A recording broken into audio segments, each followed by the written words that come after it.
If you're part of a blended family, you know that there can be additional complexities to your situation. I hope that you keep listening because today we are talking about blended family finances.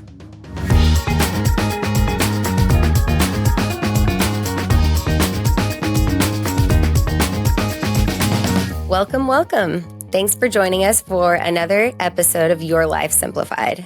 I'm Whitney Reagan, Senior Wealth Advisor here at Mariner, and I'm joined by a repeat guest, Christina Lynn. She's also one of my favorite people to talk to.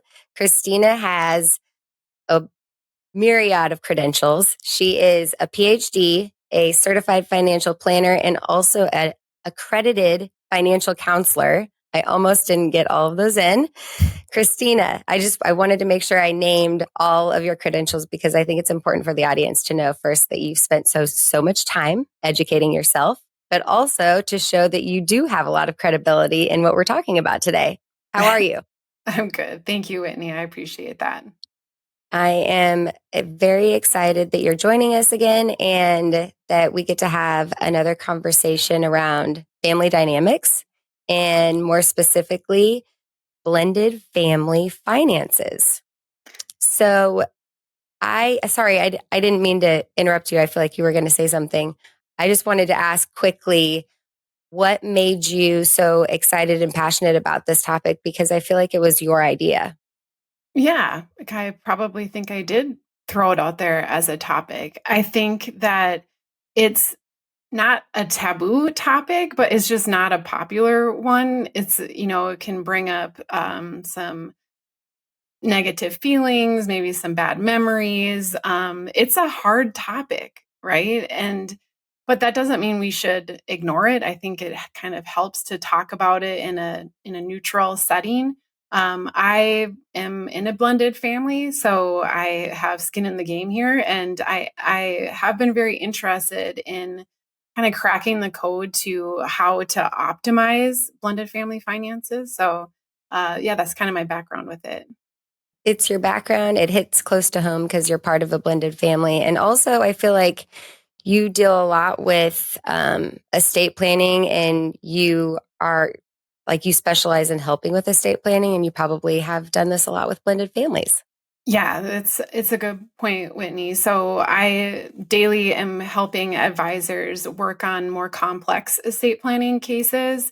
And there's different statistics out there depending on the source, but it does seem to ring true that up to about half of households, including our clients, have some sort of blended family. So it is very common, and it's much more complex when it comes to financial planning and estate planning in particular. Wow, I didn't know half of our families. That is quite a statistic. I mean, the divorce rate is above 50%, so I guess it makes sense. Yeah, I mean, again, depending on the source, it may not be that high, but it is quite common. So it is time that we start talking about this proactively. Well, I feel like it's maybe in our wheelhouse to have these tough conversations because we've talked about tough topics before, haven't we? That's right. Yeah. Just give us those tough topics. We'll talk it through. We're just gonna take a bull by the horn. Okay, let's get started. We've talked about this a little bit in the past and also just preparing for the podcast. And I feel like the most important place to start, or at least you emphasize the important place to start, is really having clear communication. So do you want to maybe dig a little deeper on that? Yeah. So that is a theme when we talk about blended family finances. And the reason why it's a theme is it sort of is the solution to a lot of the problems that we encounter. Um, because these topics are tough, for example, how are we going to handle our money now that we have blended our finances or our families? Um, that simple question can be very triggering. It can be really complicated. It can cause a lot of conflict. So what we see happen typically is that a lot of those topics, those decisions are like people procrastinate on talking about it or coming up with a plan. And that then leads into bigger conflict down the road, and even what we call financial infidelity, which is kind of hiding some of the money decisions or transactions that one or both spouse are making. And all of that can be avoided with proactive conversation around it, but it's definitely not easy. No, and I feel like this is some good advice for any family, whether you're blended or not, or you're just getting married for the first time. But we're kind of talking about after your first marriage and adding additional, possibly bonus children and all of those different factors. But just having that conversation about, are we going to have joint accounts or are we going to keep our finances separate? And some people, I mean, I have a lot of clients where they keep their finances separate, but they don't really know why. It was just never like the conversation was never had. And that can kind of blow up in your face later. Yeah, and sometimes it doesn't, right? Sometimes that works for people, but I would say that with blended families, it's much more important to have the conversation and come up with a plan, because there's a lot more like the probability is much higher that it will blow up in your face if you don't. So do you have a recommendation between joint accounts or keeping them separate? Yeah, so we'll get to that granular level in a moment. But first, I think it's important to back up and just have that conversation about how do we want to handle money between us and our families. If you have a two-income household, do you want to pool your finances and have shared expenses and shared savings? Do you want to keep everything separate? Um, do you, if you have kids from prior marriages on one side or both sides, how do you want to handle expenses for either or both? Um, Having those high level discussions then can lead to, okay, now let's figure out how to implement our plan. If you want to pool your resources, joint accounts work great. Both people can have full access to those accounts, both are full owners. Um, there's also nothing wrong with having your own individual accounts, either, one spouse or both spouse. You don't, what's fair isn't necessarily, the same in every couple. Sometimes what works best is to have, one. So let's say that one spouse gets a child support from a previous marriage for a kid. Is there anything wrong in your situation from having that child support money go into an individual account to pay for those child's expenses? In some blended families, that might be a terrible solution. And in other blended families, that might be a good solution. There's no right or wrong, but it's about talking about what works for your situation. And I think you could even have a combination of the two, right? Like you Mhm. have your own individual accounts for maybe the individual expenses of your biological kids. And Mhm. then maybe you have a joint account for your home that you have together. Like Yeah. there's a lot of ways to map it out. So I think to your point, the the best advice is to be proactively mapping out a plan. And I mean, you can adjust it as you go, but at least you're already under, like, you're already going through that exercise of talking about it first and knowing how each person feels about it, and like sharing your feelings about it. Yeah, I'm glad you brought that up, because I'll share my personal experience with this. Is, probably no surprise, I've been very proactive about this topic with my marriage. And we this is an evolving topic for us. We meet on it at least annually to discuss this. And we're adjusting constantly. So we started our marriage by combining our finances, and now we're actually going to kind of pivot to having. We're probably actually going to start by having just a separate account for my husband.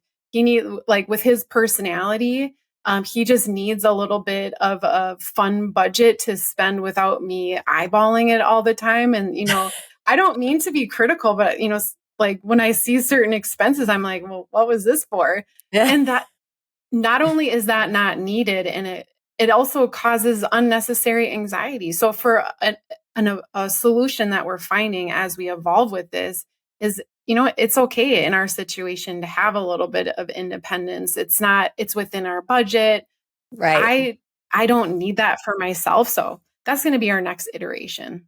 I think that's amazing advice. And I'm happy that you shared a personal experience because I'm sure everybody can relate to that. I imagine that it was also stressful for you to, Yeah. eyeball everything. And it's probably good for both of you, right? Well, I'm, like, surprise, surprise again, like I'm the financial officer of the family. Yeah, So I have to keep an eye on things, right? that's Otherwise it's going right. to get out of control and we're not going to progress on our plan. But that also was, in his perspective, that was going a little bit too far and it didn't need to go that far. So, finding a little compromise that works, that, uh, that is right for our situation, I think it's going to help. Yes, I love the compromise and the kind of adapting to each other's personalities is really terrific advice.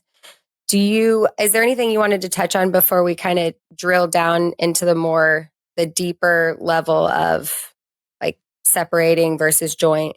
Well, just the hot topics that tend to rise to the surface and causing conflict, are bigger expenditures. Like, do we agree on how much we want to spend on our home? Like, does one spouse want a big fancy house and the other want a small one and prioritize saving for retirement? How are you going to come to a compromise on that? One spouse might want to eat out all the time and they're used to that convenience and luxury, and the other is not okay with that.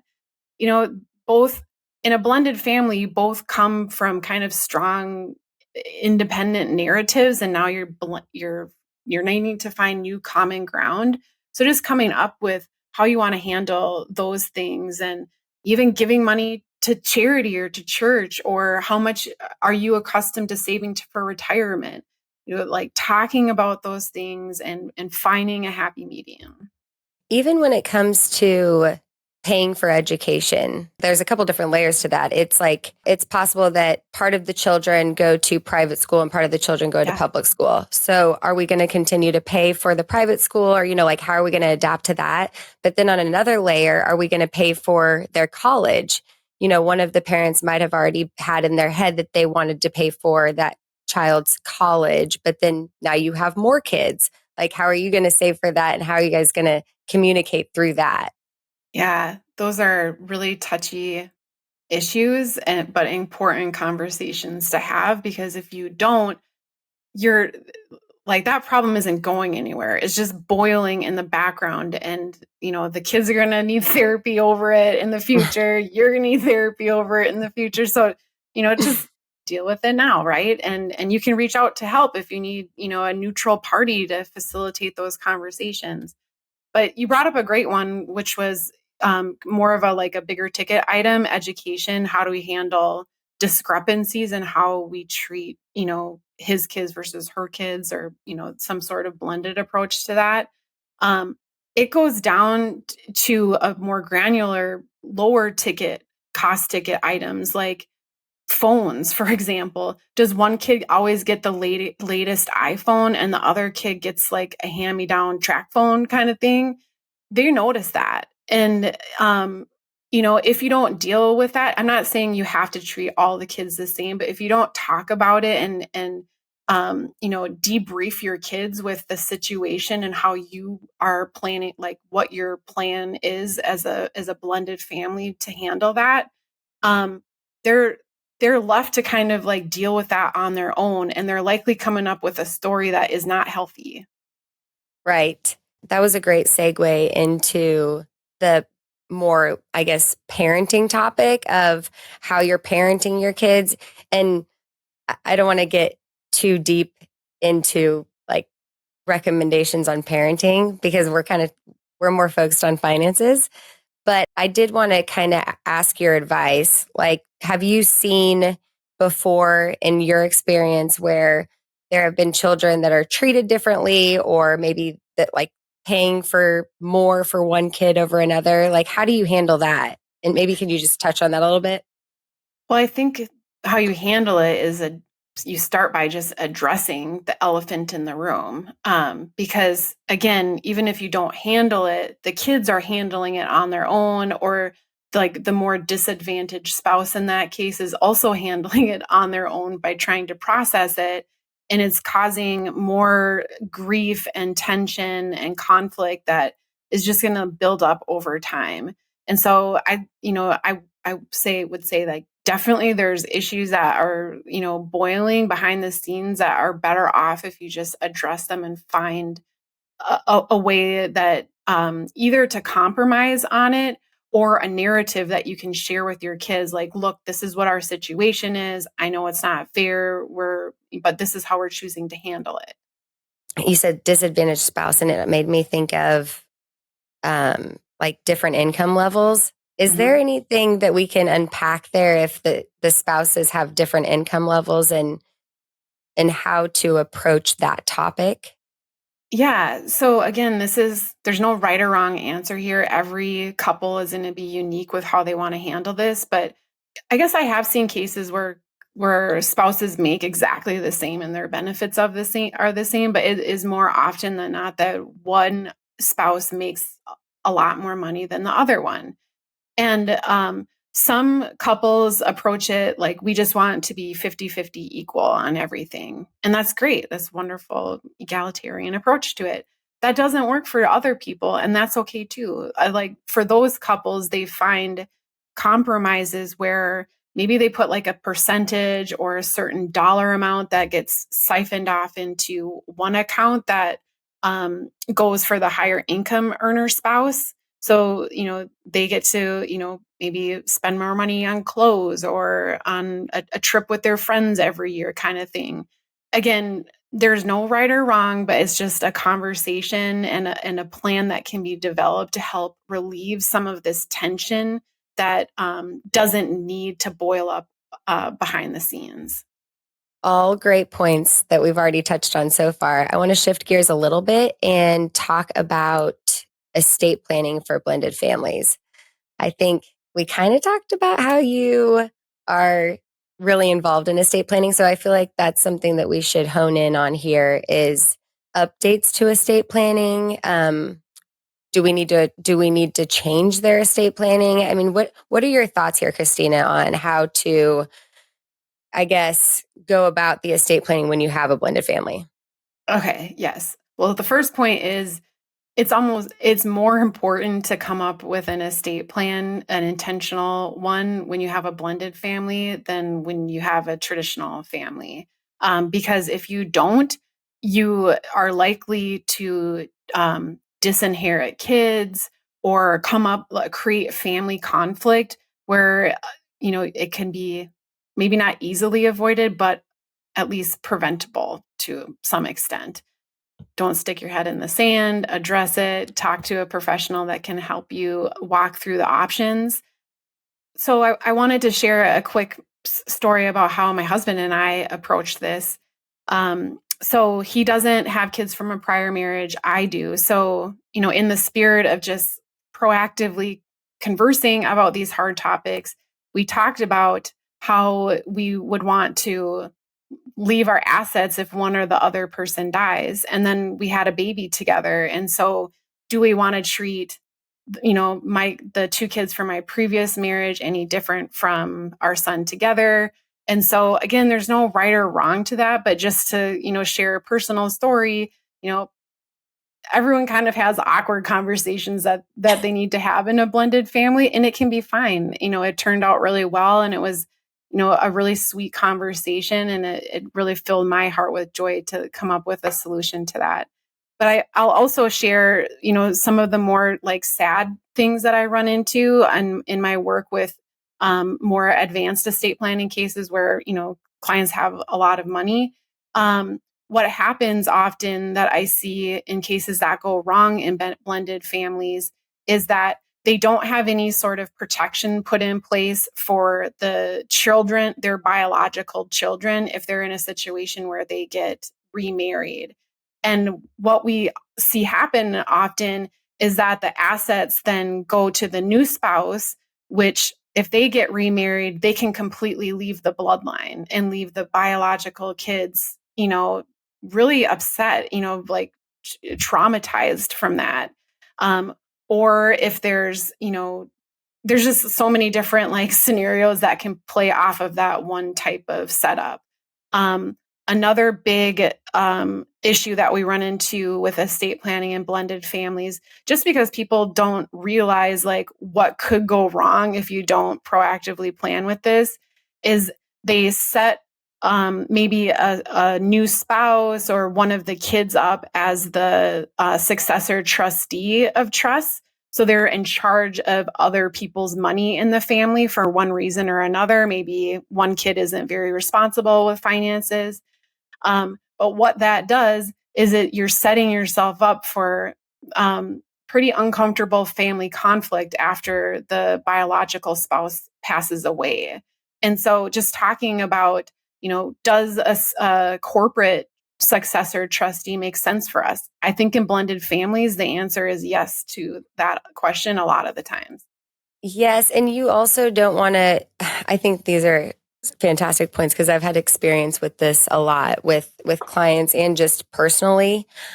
Your normal state of mind is you don't want to expect the worst in people and you want to expect the best in people. Mm-hmm. But unfortunately, the best way to go about estate planning is to expect the worst and having the really uncomfortable, morbid conversations, which are also expecting the worst.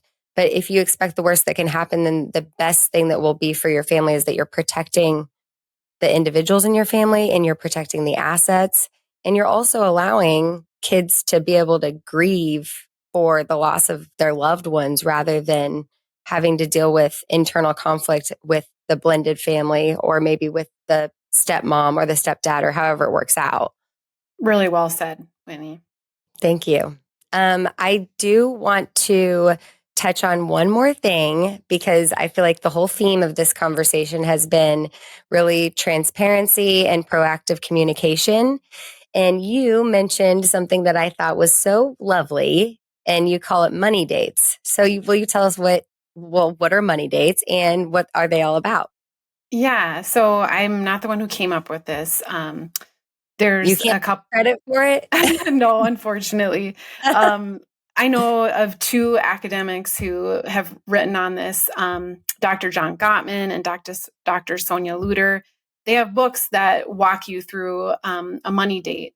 And they're so helpful because they're kind of fun, structured ways to have conversations about these topics in a way that sort of alleviates the pointing of the finger or pressure, because it's already a structured activity or conversation outline that you can just follow, that really kind of helps both spouses open up and have a positive conversation about these really hard topics. And you can really like break through some tough points and come up with good solutions that work for both people on these money dates. But the basic concept behind it is to get out of your normal environment. So don't stay at home with kids running around, but go out for a date, hire a babysitter if you have young kids, and have a topic around money that's planned out that you want to discuss. And like I said,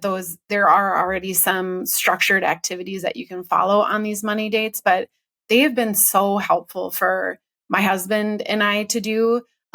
Sometimes they're tougher. There have been a tear or two shed, but more often they are really good experiences. And even those tougher experiences, it was kind of like a necessary pain to go through in order for us to like figure things out. That's one takeaway for me for sure. I think the money date is a terrific idea, and you have to grow and evolve with your spouse, and to do that, you have to have some of those tears and hard conversations. Yeah. But this has been so enjoyable for me, and I know that Christina has done a lot of research around blended families, blended family finances, and there's some additional resources that we will add in the show notes. But other than that, I I always enjoy talking to you, Christina. So I'm very grateful that you were a guest again. So thanks for joining us. And thank you to the audience. Thanks for listening. If you enjoyed the conversation today between Christina and myself, and you would like to hear more from Mariner, please like, subscribe, or follow wherever you listen to your podcasts. And I hope you have a great rest of your week. Thanks. The views expressed in this podcast are for informational and educational purposes only and do not consider any individual, personal, financial, legal, or tax situation. As such, the information contained herein intended and should not be construed as a specific recommendation, individualized tax, legal, or investment advice. Where specific advice is necessary or appropriate, individuals should contact their own professional tax and investment advisors or other professionals regarding their specific circumstances and needs prior to taking any action based upon this information. The information provided has been obtained from sources deemed reliable. However, the accuracy, completeness, and reliability cannot be guaranteed. Tax laws are subject to change, either prospectively or retroactively. Any opinions expressed are subject to change at any time without notice. There is no assurance that any investment, plan, or strategy will be successful. Investing involves risk, including the possible loss of principal. Past performance is no guarantee of future results, and any opinion expressed herein should not be viewed as an indicator of future performance. Mariner is the marketing name for the financial services business of Mariner Wealth Advisors, LLC, and its subsidiaries. Investment advisory services are provided through the brands Mariner Wealth, Mariner Independent, Mariner Institutional, Mariner Ultra, and Mariner Workplace, each of which is a business name of the registered investment advisory entities of Mariner. For additional information about each of the registered investment advisory entities of Mariner, including fees and services, please contact Mariner or refer to each entity's Form ADV Part 2A, which is available on the Investment Advisor Public Disclosure website, www.advisorinfo.sec.gov. Registration of an investment advisor does not imply a certain level of skill or training.